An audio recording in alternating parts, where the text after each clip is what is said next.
오늘 여러분과 함께 할 말씀이 네피림의 정체에 대해서 말씀을 나누고자 합니다. 창세기 오늘 본문에 네피림이라는 그 사람 이야기가 나옵니다. 그 네피림은 네피림이 있었고 또 용사고 아주 유명하고 이런 얘기가 나옵니다.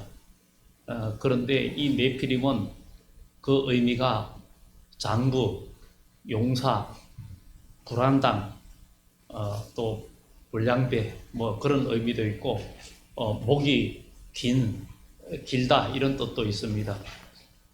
그 이스라엘 백성들이 가나안 땅을 정탐하고 12명이 가서 정탐을 했죠. 그 하고 돌아오는데 10명은 가나안 땅을 악평을 하면서 우리가 그 땅에 올라가도 도저히 우리는 그 땅을 정복 못할 거다. 우리가 거기서 네피림을 보았다. 아주 거인들을 보았다. 이렇게 이야기합니다. 그러나 여호수아와 갈렙은 아니다. 올라가자.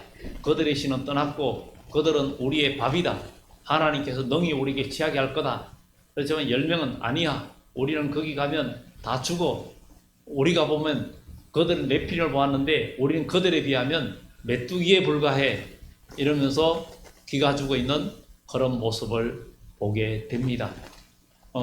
그런데 오늘 이 도대체 네피림이 무엇인가를 우리가 한번 보면서 이 네피림에 대해서 한번 말씀을 우리가 나누도록 합니다.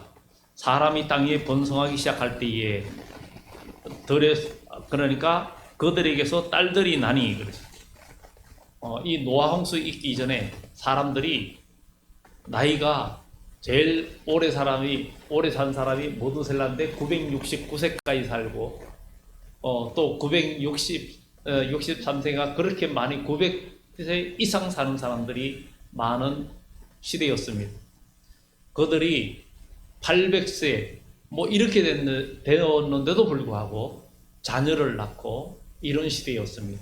그만큼 건강하고 장수하는 시대였습니다. 지금 시대로는 도저히 이해가 되지 않고 우리가 그것을 어떤 과학적으로도 불가능하지만 그때는 그런 시대였습니다. 그 이유는 하나님의 노아 홍수 이전과 이후의 사건으로 분명히 갈라지고 있습니다. 하나님이 천지를 창조할 때에 하나님께서 궁창 아래의 물과 궁창 위의 물로 나누게 하셨는데 이 땅에 바다에 물이 있고 그리고 이 대기권 바로 지구를 둘러싸고 이 궁창 위에 물이 온 지구를 감싸고 있었다는 거예요. 많은 두꺼운 물청이 지구를 감싸고 있었다. 그런 궁창 위에 물이 있다. 지금은 없잖아요. 하늘 위 이 우주를 어디를 가도 물이 없잖아요.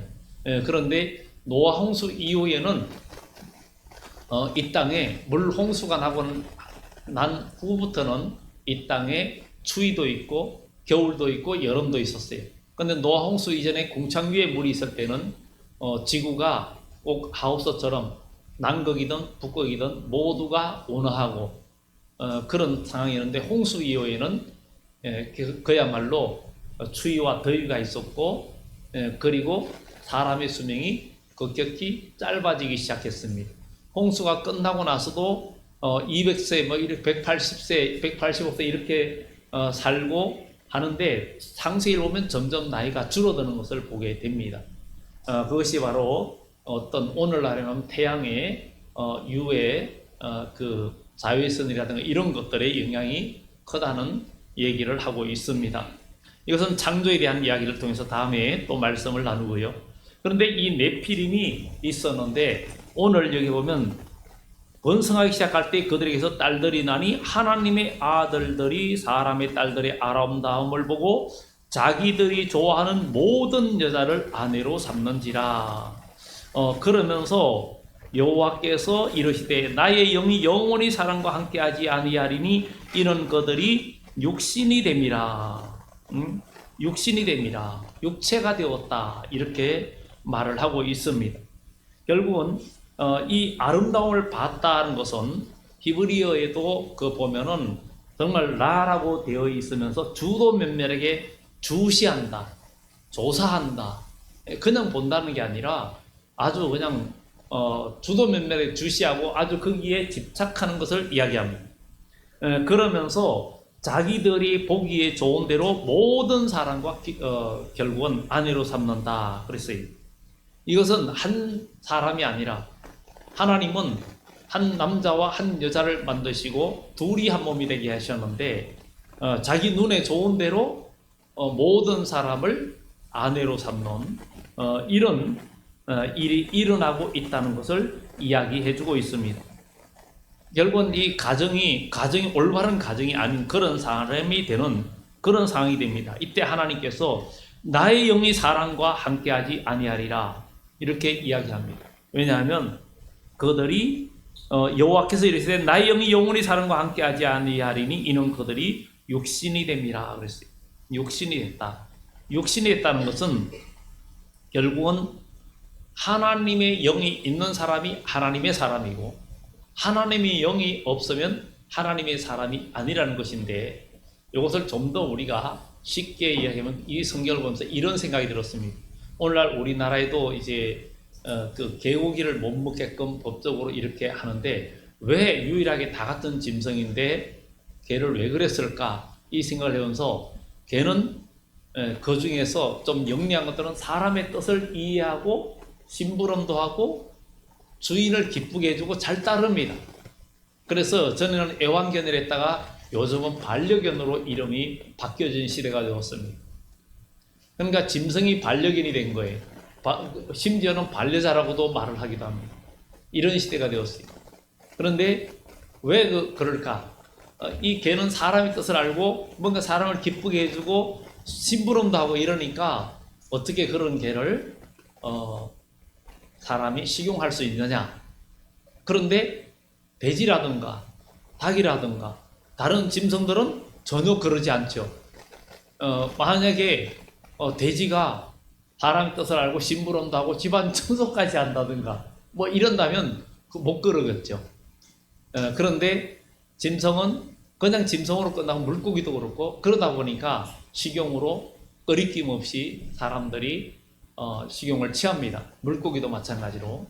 그런데 이것을 생각해 보면서 하나님의 영이 있는 분들은 하나님의 뜻을 알고 하나님의 뜻에 순종을 한다 이거죠. 그리고 하나님을 기쁘게 해드려요. 그러니까 하나님이 아끼시잖아요. 그런데 하나님의 뜻을 모르고 그러니까 육체가 된다는 거죠. 그래서 로마서 8장에도 사람이 육신대로 살면 반드시 죽일 것이로되 영으로서 몸의 행실을 죽이면 살리라 이렇게 말하고 있잖아요. 그리고 시편에 우리 하나님께서 마지막 환난 때 1000만인이 다 쓰러지고 성경은 하나님은 서바냐스에 심판 때에 온 세계 인류를 그냥 다 썰어버리겠다는 거예요. 공중의 새, 바다의 물고기, 땅에 기는 짐승, 사람까지도 다 썰어버리겠다는 거예요. 그렇지만 하나님의 영이 있고 하나님을 의지하고 하나님의 뜻을 알고 하나님을 기쁘게 해드리는 하나님의 사람은 그 1000만이 쓰러지는 재앙의 날에도 영광이고 보호해주겠다는 거예요. 그래서 이사야 26장에 내 백성아 너는 갈지어다. 너는 내 밀실에 들어가서 나의 분노가 지날 때까지 잠깐 숨을지어다. 하나님은 숨겨주신다는 거예요. 그러면 우리들 마음속에 하나님의 영이 없으면 하나님의 영의 사람이 되지 아니하면 육체라는 거예요. 육체가 됐다는 것은 한마디로 말하면 좀 심하게 말하면 고깃덩이에 불과하다는 거예요. 그러니 하나님께서 세상을 심판할 때 인류를 멸망시킨다 해도 아무런 하나님에게 그렇게 악할 수가 있으며 말할 수가 없는 겁니다. 하나님은 우리를 흙으로 만들었고 짐승도 다른 동물들도 흙으로 만들었어요. 창세기 보면 하나님께서 동물과 짐승 모든 것들을 흙으로 만드셨는데 사람도 동일하게 흙으로 만들었어요. 흙으로 만들었는데 사람에게만 하나님의 영을 부어주셨어요. 근데 그 하나님의 영이 없으면 육체가 된 거예요. 고깃덩어리에 불과하다는 것을 성경은 이야기하고 있기 때문에 심판날에 모두가 멸망한다 해도 아무런 하나님 앞에 항의를 할 수가 없다는 것을 성경은 말해주고 있습니다. 근데 여기에 사람들의 딸들의 아름다움을 보고 자기들이 좋아하는 모든 여자를 아내로 삼는지라 여호와께서 나의 영이 영원히 사람과 함께하지 아니하리라. 나의 영이, 하나님의 영이 그들과 함께하지 않는다는 것. 그들이 여기에서 모든 딸들을 그들의 아름다움을 보고 아내로 삼는다, 이렇게 말을 하고 있습니다. 우리는 여기에서 이제 여자 이야기가 나오는데 여기서 끝나는 게 아니라 요한계시록까지 연관되는 성경의 내용들을 우리가 한번 살펴봐야 됩니다. 하나님의 역사가 얼마나 오묘한지, 오묘한지. 그러면서 그들이 육체가 되고 몸이 더럽혀집니다. 그 더럽혀지는데 우리는 여기에서 그래가 육체가 되었다 그랬어요. 그리고 그들의 가정이 문란해지고 모든 것이 어두움으로 붙잡히는 인간의 정욕에 이끌리는 그런 상황을 이야기해주고 있습니다. 그런데 여기에 여자 이야기가 순전히 남성 여성 이야기가 아니라 바로 여기에 여자 이야기가 세속적인 세상을 의미하기도 합니다. 그래서 요한계시록 14장 3절 4절 5절에 보면 하나님의 보좌 앞에 어린 양이 시온산에 서 있는데 그 앞에 14만 4천이 서 있고 그들이 새 노래를 부르는데 땅에서 구속함을 받아 처음 익은 열매로 어린 양에게 속한 자들이라고 그랬어요. 그런데 이들은 여자로 더불어 더럽히지 아니하고 정절이 있는 자라. 어린 양이 어디로 인도하든지 따라가는 자며 그 입에 거짓말이 없고 흠이 없더라, 이렇게 이야기하는 거예요. 근데 여기에 여자라는 얘기가 그냥 남성 여성을 이야기하는 게 아닙니다. 결국은 세속화되고 세속적이고 세상의 모든 걸 따르는 게, 그래서 뭐라고 그래요? 성경에 가늠하는 자들이요 그랬어요. 세상과 벗된 것이 하나님에게서는, 하나님 보실 때는 가늠하는 자라는 거죠. 그러니 여기에서 여자로 더럽히지, 지금 우리 주님이 오실 때에도 우리가 이게 보면 세상과 연합하고 세속적으로 나아가면 결국은 여기에 사람처럼 하나님의 자녀들이, 여기에 하나님의 아들들이, 이것은 남성 여성 상관없이 하나님의 자녀를 말하는 겁니다. 하나님의 자녀. 그런데 그들이 결국은 세상 것에 더 치우치면서 육체가 되었다는 거예요. 오늘 우리 그리스도인들이 예수 그리스도를 믿고 믿음 안에서 하나님의 자녀로 살아야 되는데 육체가 된다는 거죠. 우리는 육체가 되면 안 되고 하늘에 속한 하나님의 사람이 되어야 됩니다. 이것이 우리가 진정 살고 승리하는 길입니다. 그래서 하나님께서 나의 영이 영원히 사람과 함께하지 아니하리라. 나의 영이, 하나님의 성령, 하나님의 영이 함께 했었는데 하나님의 영이 함께하지 않겠다는 거예요. 우리는 하나님의 영이 함께하는 백성이 되어야 될 줄 믿습니다. 정말 우리가 주 예수 그리스도를 나의 구주로 믿고 우리의 죄를 회개하고 제사함 받고 믿을 때에, 너희가 믿을 때 성령을 받았느냐? 사도행전에 말하는 것처럼 오늘 우리가 예수 그리스도를 믿으면서 하나님의 성령이 여러분 속에 역사하면서 성령의 음성을 들을 수 있어야 돼요. 하나님은 정말 믿음으로 기도하고 하나님을 찾는 자들에게 성령의 뜻을 우리 마음속에, 우리 생각 속에 깨닫게 하십니다. 그런데 이런 생각이 없이 그냥 살면 안 된다는 겁니다. 여러분, 교회도 성전 뜰만 밟아서는 안 되는 겁니다. 요한계시록 11장에도 또 내게 지팡이 같은 갈대를 주며 성전에서 경배하는 자들을, 성전 안에서 경배하는 자들을 청량하되, 무엇으로? 하나님의 말씀으로 계속 다듬으라는 거죠. 근데 성전 바깥마당은 그냥 돌아. 이를 이방인에게 주었으므로 저희가 거룩한 성을 42달 동안 짓밟으려. 42달 동안은 3년 반을 의미합니다. 그것은 우리 주님이 오실 때 7년 환란의 절반을 말합니다. 그때에 다 짓밟힌다는 거예요. 어떤 사람들이? 성전 바깥마당에 있는 사람. 하나님의 영에 이끌려서 믿음으로 하나님의 음성을 듣고 믿음으로 살지 않는 자들은 다 짓밟히고 무너지고 결국은 멸망하고 만다는 것. 여러분, 이거 가볍게 여기면 안 됩니다. 우리는 하나님의 성령에 이끌리는 자가 되어야 된다.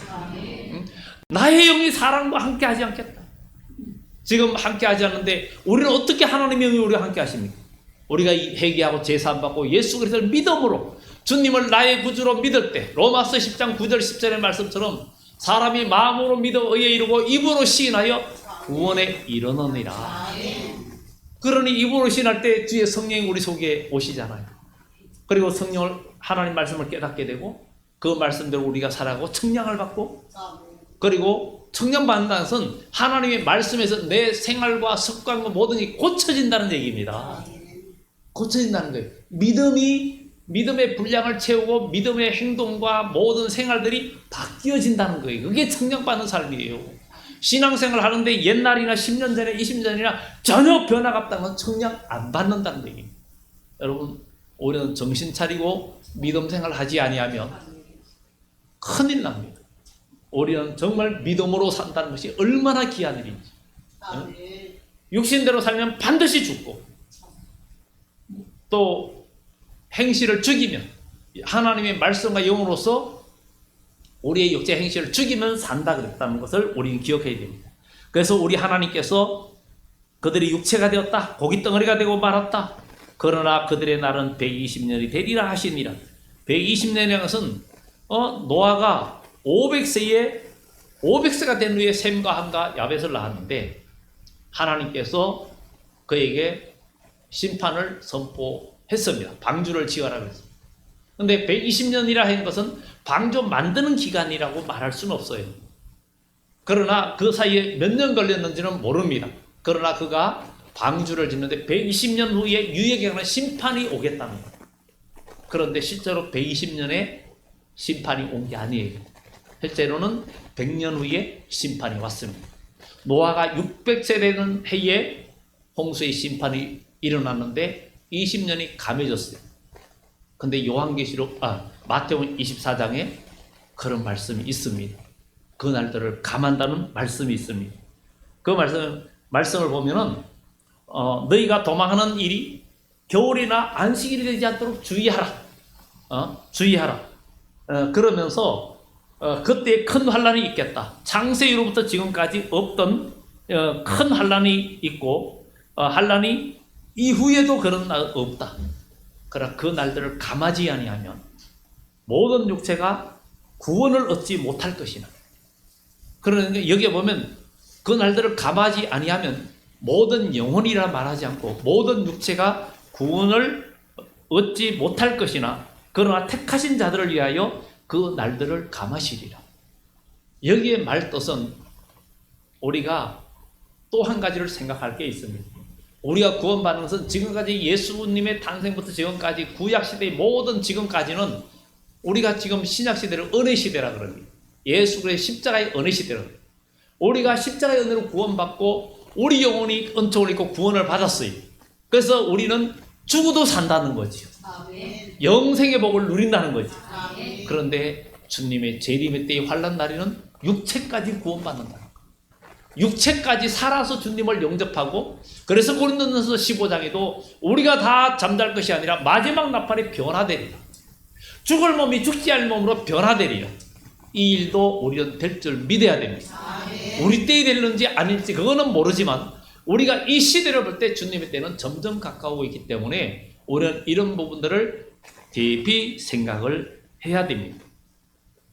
그래서 노아 홍수가 20년이 가면서 600세대 전에 홍수가 났는데 우리 주님께서 세상 마지막 때에 세상이 너무 악해지니까 마지막 때에 그 날들을 감하시리라 마태복음에 이야기합니다. 왜냐하면 지금도 많은 그리스도인이 있지만 예배가 무너지고 있고 신앙생활이 무너지고 있고 육신의 쾌락과 모든 것 쫓아가고 있습니다. 그래서 오늘 네피림에 대한 이야기를 하려고 합니다. 오늘 여기에 그 다음에 당시의 땅에 네피림이 있었고 네피림은 장부라고 여기에 쓰여 있습니다. 장부라고 쓰여 있습니다. 네피림이라고 있는데 장부는 아까 말씀드렸던 것처럼 거인이다. 그 다음에 목이 긴 사람, 용사, 불안당, 그리고 서타라는 거. 아주 아무도 근접할 수 없는 서타들이고 장부라는 거예요. 용사라는 거예요.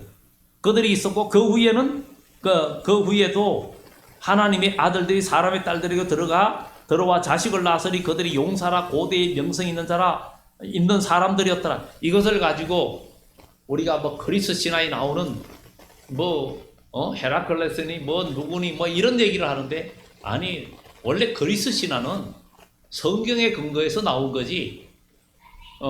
이게 그리스 신화도 보면은 성경에 기반을 두고 이런 나온 거지 실제로는 아닙니다. 아무것도 아니에요.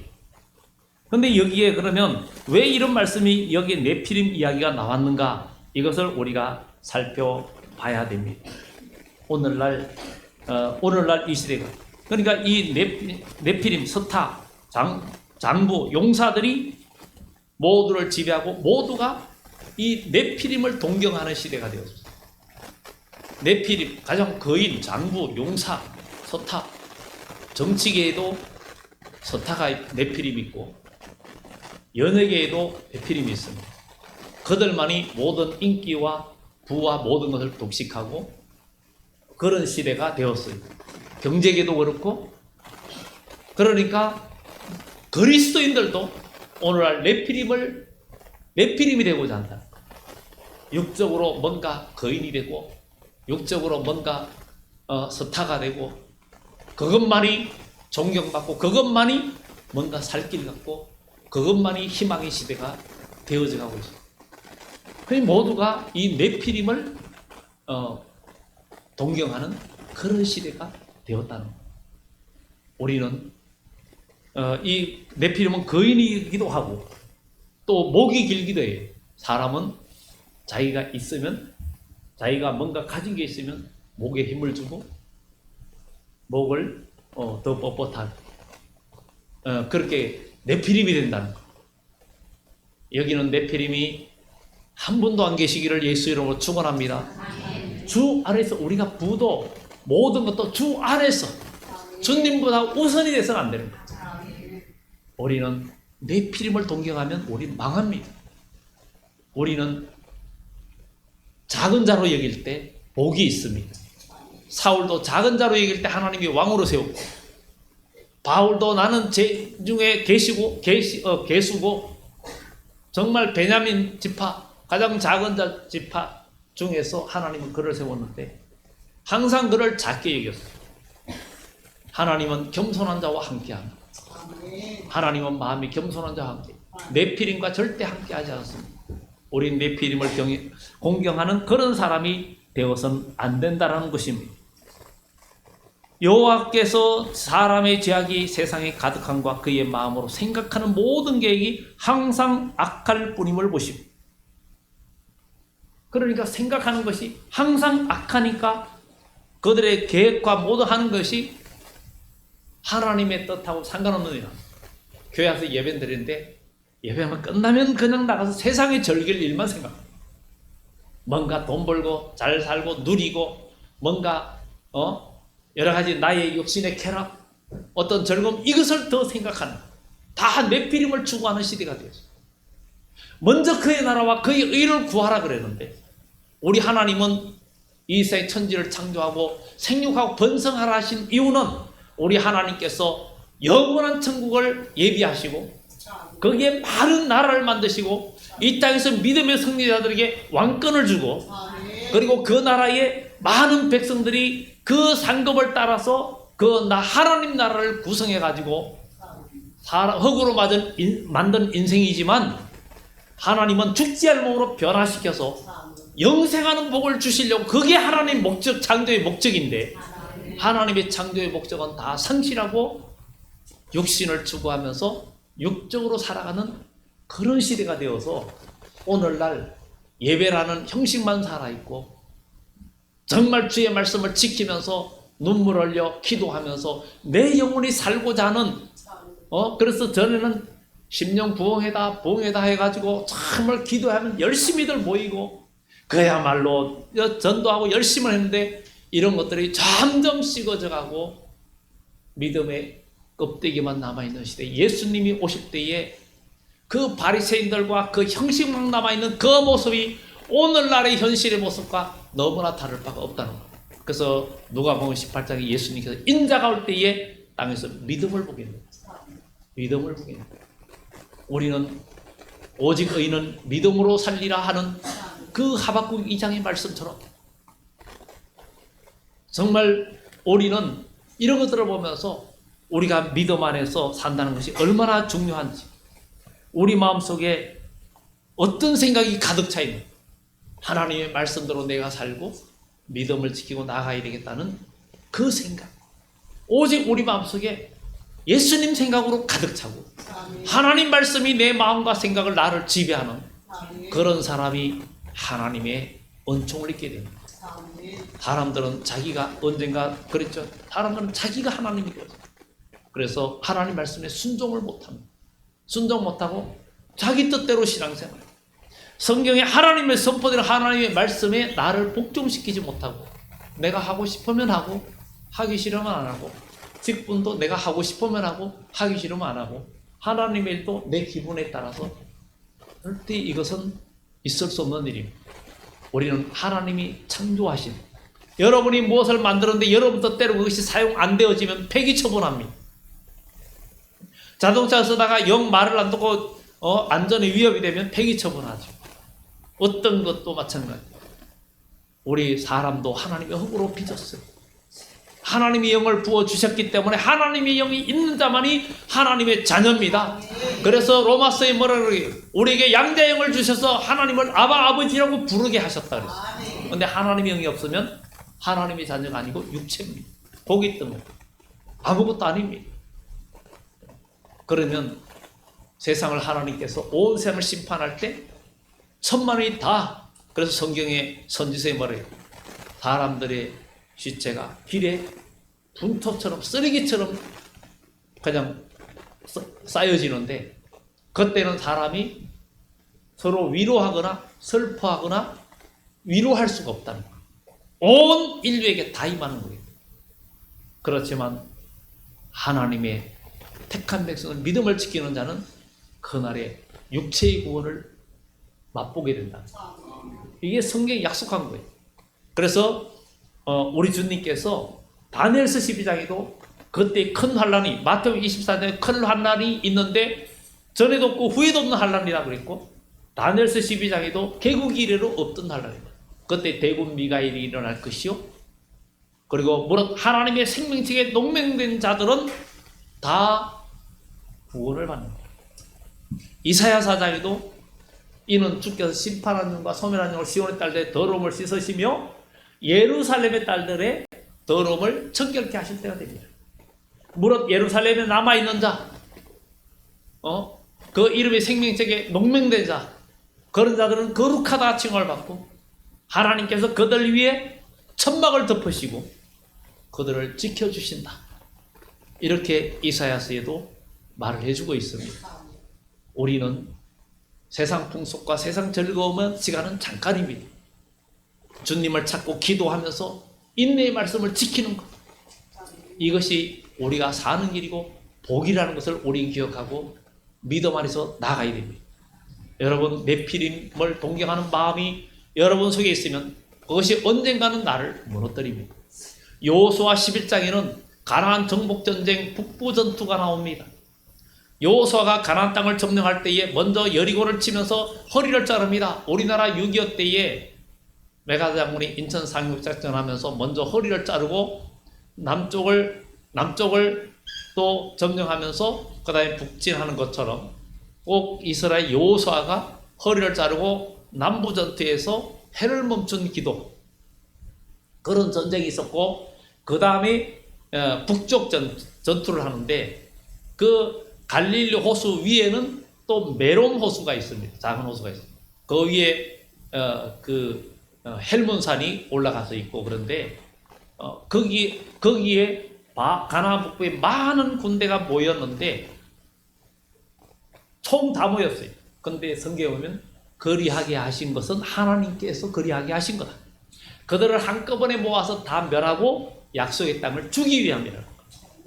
주기 위함. 하나님은 마지막 때 요한계시록 16장에 아마겟돈으로 더러운 영이, 용의 입과 짐승의 입과 거짓 선자의 입이, 그 더러운 영이 모든 왕들을 아마겟돈이라는 곳으로 모으더라.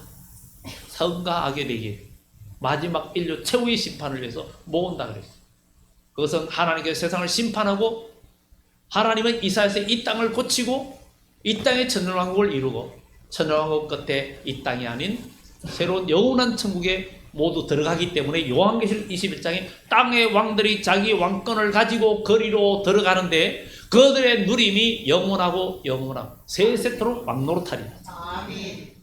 도대체 이 성경 말씀은 과거나 현재나 미래나 언제든지 뒤처지지 않고 현재를 우리에게 보여주고 있고 갈 길을 보여주고 있습니다. 그러나 우리가 이 성경을 통해서 우리의 갈 길도 정해야 돼요. 믿음으로 산다는 것이 얼마나 중요한지. 이삭이, 또 아브라함이, 야곱이, 요셉도 믿음으로 살 때 그가 많은 고난이 있고 사람들은 불행한 사람이라서 여겼는데 하나님은 그를 그렇게 세우고, 다윗도 많은 고난과 역경이 있어도 그렇게 하나님이 세웠어요. 노아가 방주를 재면서 얼마나 했는지 몰라도 망치를 두드리면서 그 나무를 잘라다가 그것도 산 위에다가 방주를 짓는데 얼마나 사람들이 조롱했겠어요. 저는 배를 만들려면은 바닷가에서 지어야지, 물가에서 지어야지. 아니 저 별장산 꼭대기에서 배를 짓는다 그러면 새해배 토픽감 아닙니까? 그러니 얼마나 조롱하겠어요. 오늘 여러분들이 믿음의 방주를 짓기 위해서 말씀대로 살고 말씀 한 절 한 절이 다 여러분 마음의 교훈이 되어서 여러분 삶을 믿음으로 건축해 나갈 때 그 십자가의 고난과 어려움들을 그 여러분들 마음에 여러분들 방주를 지어야 된다는 거죠. 그 방주를 짓는 그 여러 방주 짓는 노아가 방주 짓는 그 망치 소리, 도구로 켜는 소리, 그 고난의 소리가 사람들에게 들려지는 것은 뭐예요? 노아가 방주를 질 동안에 사람들을 전도했다고 그랬어요, 성경에. 그렇지만 다 무시했어요. 노아가 홍수가 날 때에 결국은 문을 닫고 홍수가 날 때에 그 성경 밖에 이야기 오면 노아의 삼촌이 방주에 와가지고 문 좀 열어달라. 문 좀 열어달라. 그렇지만 이미 문은 닫혔고 하나님이 닫으셨다라는 거예요. 그렇기 때문에 기회는 없는 거예요. 그래서 요한계시록 9장에도 여섯째 나팔을 불게 될 때에는 사람들이 회개하지 않고 모든 지향에 있을 때 도리어 하나님을 원망하고 악해진다 그랬어요. 그래서 다니엘서 그 12장에도 마지막 때는 사람들이 악한 사람은 더욱더 악해지고 더러운 사람들은 더욱 더러워지고 거룩한 자는 더욱더 거룩해지고 의로운 자는 더욱더 의로워진다 그랬어요. 요한계시록 22장에 가서도 또 그 얘기가 동일하게 나옵니다. 그리고 하나님 말씀을 지키는 자는 이 모든 것들을 유업으로 얻는다 그랬습니다. 여러분 하나님께 드리는 시간을 여러분들 빼먹지 마세요. 하나님께 드리는 시간과 하나님께 드려야 할 모든 삶을 여러분들 육체를 위해서 쓰면서 네피림을 동경하지 마세요. 그러면 다 무너집니다. 네피림이 있는 그 예루살렘이 네피림이 있어서 가나안 정복 때도 정복되지 않았는데 최후의 예루살렘에 네피림이 있는 예루살렘을 다윗이 정복했어요. 성경 보세요. 여기서 보세요. 그 가나안 땅을 다 정복했는데 예루살렘이 정복이 안 됐습니다. 그런데 다윗 시대에 와서 예루살렘을 완전 정복하고 예루살렘을 수도로 삼았는데 예루살렘은 지형적으로 수도가 될 만한 자리가 아닙니다. 물도 별로 없고 길도 안 좋고. 그런데 왜 그랬을까? 거기는 요새입니다. 요새예요. 그래서 예루살렘 교회는 영적 예루살렘이고 요새입니다. 우리가 믿음으로 하면 악한 마귀가 여러분들 해하지 못하고 여러분들의 영혼을 해치지 못하고 여러분들 영원한 천국으로 인도하기 때문에 우리는 이제 이 시대의 사람들이 모두가 네피림을 추구하는 이 시대에 스타가 되고 싶고 뭔가 안전하게 돈도 많이 벌이 말이 쌓아놔야 근계도 갖고 있어야 뭔가 미래를 완전한 준비가 돼야 물론 하라는 얘기입니다. 내가 좋아하는 사람. 그러나 주님보다 우선되면은 벌써 우상이 됩니다. 그래서 우상 숭배했다는 성경의 구약 이야기가 지금도 마찬가지입니다. 지금 우리들 마음속에 네피림이 우상입니다. 그 우상을 제거하고 우리 모두 승리하고 네피림의 정체를 알았으니 우리 믿음 안에 승리하며 주님께 영광 드리는 복된 그리스도인 되기를 예수 이름으로 축원합니다. 기도드립니다.